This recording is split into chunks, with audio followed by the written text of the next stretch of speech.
Praise the Lord. இயேசுவின் நாமத்தினால் உங்களை அவரும் வாழ்த்துகிறேன். இந்த நாளை கூட இந்த நிகழ்ச்சி மூலியமாக உங்களை சந்திக்க கற்றுக் கொடுத்த இந்த கிருபைக்காக நான் தேவனுக்கு நன்றி செலுத்துகிறேன். ஒவ்வொரு நாளும் ஏசப்பா நம்மோட பேசிக்கொண்டு இருக்கிறாருல்ல, நான் விசுவாசிக்கிறேன் இந்த வார்த்தைகள் உங்களை பலப்படுத்தக்கூடியதாக இருக்கிறது.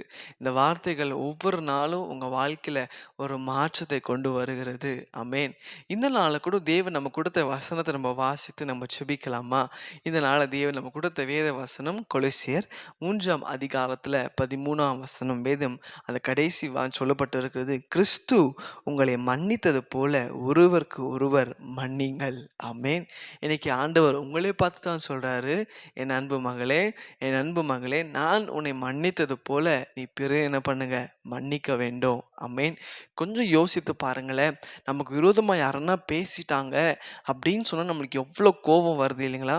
அவங்கள மன்னிக்கிற இருதயம் நமக்குள்ள இல்லை. ஆனால் ஆண்டு சொல்றாரு, நான் உங்களை மன்னித்தது போல நீங்க பிறர் என்ன பண்ணுங்க, மன்னிக்கணும். நம்ம வாழ்க்கையில எத்தனையோ பாவங்கள் செஞ்சிருக்கிறோம், தேவனுக்கு பிரியமில்லாத காரியங்களை செஞ்சிருக்கிறோம்ல.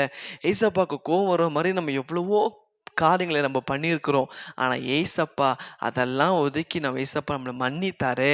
அதே போல தான் இன்றைக்கி நம்ம வாழ்க்கையில் கூட நமக்கு விரோதமாக யார் என்ன பேசினாலும், என்ன நம்ம செய்யாததை செஞ்சேன்னு சொன்னாலும் அவங்கள மன்னிச்சிடுங்க. ஆமென். பாருங்கள், இந்த வார்த்தை கேட்கும்போது நீங்கள் நினைக்கலாம், நான் ஏன் மன்னிக்கணும், என் ஸ்டேட்டஸ் என்ன, என் ஃபேமிலி என்ன, என் பேக்ரவுண்ட் என்னன்னு. ஆண்டு சமூகத்தில் எல்லாரும் ஒன்று தாங்க. ஆகையால் இந்த நாளில் கூட இந்த வார்த்தை கேட்டு ஒப்பு கொடுங்க. ஒருவேளை கணவர் மனைவி நீங்கள் பேசாமல் இருக்கிறீங்களா, அவங்கள மன்னிங்க. ஒருவேளை நீங்கள் மாமியார் மருமகள் பேசாமல் இருக்கிறீங்களா, அவங்கள மன்னிங்க.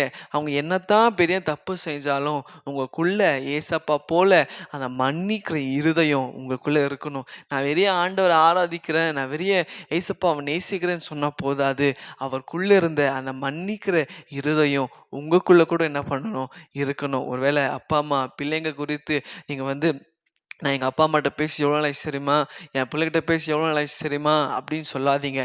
இன்றைக்கி அவங்கள மன்னிங்க. இல்லை உங்கள் ஃப்ரெண்ட்ஸு அவன் என்னை பார்த்து நான் செய்யாததை நான் செஞ்சேன்னு சொன்னான், என் பற்றி அவன் ஊரெல்லாம் தப்பு தப்பாக சொல்லியிருக்கிறான், அவனை பார்த்தாலே எனக்கு கோவமாக வருது, அவனை பார்த்தாலே எனக்கு வயிறெல்லாம் எரியுது, அவனெல்லாம் நான் மன்னிக்கவே மாட்டேன் அன்று சொல்கிறார், மன்னிங்க. ஆமென். நம்ம செய்த பாவத்தை மன்னித்தது போல் உங்கள் ஃப்ரெண்ட்ஸு செய்த பாவத்தை மன்னிச்சிடுங்க.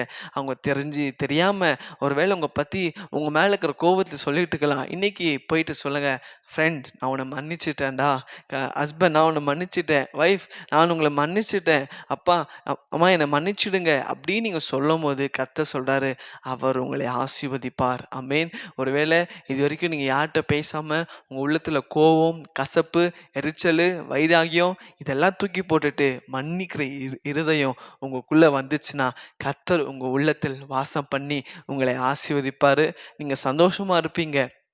உங்களுக்குள்ள கோபம், வைராகியம், எரிச்சல், பொறாமை இருந்துச்சுன்னா உங்கள் ஹெல்த்தில் நிறைய ப்ராப்ளம்ஸ் வந்துடும். ஆகையால் அதெல்லாம் சைடில் ஒதுக்கிட்டு சந்தோஷமாக ஹாப்பியாக இருங்க. எப்போ தெரியுமா, நீங்கள் மற்றவங்கள மன்னிக்கும் போது கர்த்தர் உங்கள் உள்ளத்தில் ஒரு சமாதானம் தருவார், சந்தோஷம் தருவார். ஆகையால் இந்த நாளை கூட இது வரைக்கும் நீங்கள் யார் மேலே நீங்கள் கோவப்படுறீங்கன்னு சொல்லிட்டு எனக்கு தெரியாது, இன்றைக்கி ஒப்பு கொடுத்து இந்த வார்த்தை கேட்கும்போது உங்கள் உள்ளத்தில் ஒரு மாற்றம் வரட்டும். இன்றைக்கி போய் அவங்கள மன்னிச்சிடுங்க, அவங்கள ஆசீர்வதிங்க.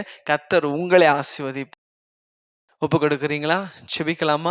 கண்களை மூடி. ஆண்டவரே, இதோ இந்த நாளில் கூட அப்பா நீ சொன்ன வார்த்தையின்படி ஆண்டவரே இசப்பா, கிறிஸ்து எங்கள் பாவங்களை மன்னித்தது போல நாங்கள் இசப்பா ஒருவருக்கொருவர் எங்களை மன்னிக்க அந்த இருதயம் எங்களுக்கு தாங்க இசப்பா.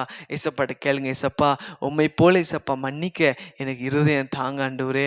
அப்போ என் கணவரை மன்னிக்க எனக்கு இருதயம் தாங்க, என் மனைவியை மன்னிக்க இசப்பா எனக்கு இருதயம் தாங்க, எங்கள் மாமியாரை மன்னிக்க எனக்கு இருதயம் தாங்க, அப்போ என் மருமகளை மன்னிக்கத்தக்கதாக எனக்கு அப்பா அந்த இருதயம் தாங்க ஆண்டவரே.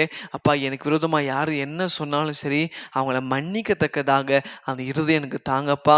ஏதோ இந்த வேலை கூட சுவாமி அப்பா ஒப்பு கொடுத்த ஒவ்வொரு பிள்ளைங்க வாழ்க்கையில் அற்புதம் செய்யபடியாக நாங்கள் செபிக்கிறேன் அப்பா. மற்றவங்களை இசப்பா மன்னிக்கிறேன்னு சொல்லி எல்லாம் இசப்பா ஒப்பு கொடுத்தாங்களோ அவங்களை கத்த நீங்கள் ஆசீர்வதிங்கப்பா. உங்கள் நாம மாற்று மைப்படட்டும் இயேசுவின் நாமத்தில் பிதாவே. ஆமென். ஆமென். நான் விசுவாசிக்கிறீங்க. இது வரைக்கும் உங்கள் உள்ளத்தில் இருந்த கோபம், வைராகலாம் போய் இது வரைக்கும் நீங்கள் யார்கிட்ட நீங்கள் பேசாமல் இருக்கிறீங்களோ இன்றைக்கி நீங்களே ஃபோன் பண்ணி பேசுங்க. கர்த்தர் உங்களை ஆசீர்வதிப்பார். God bless you.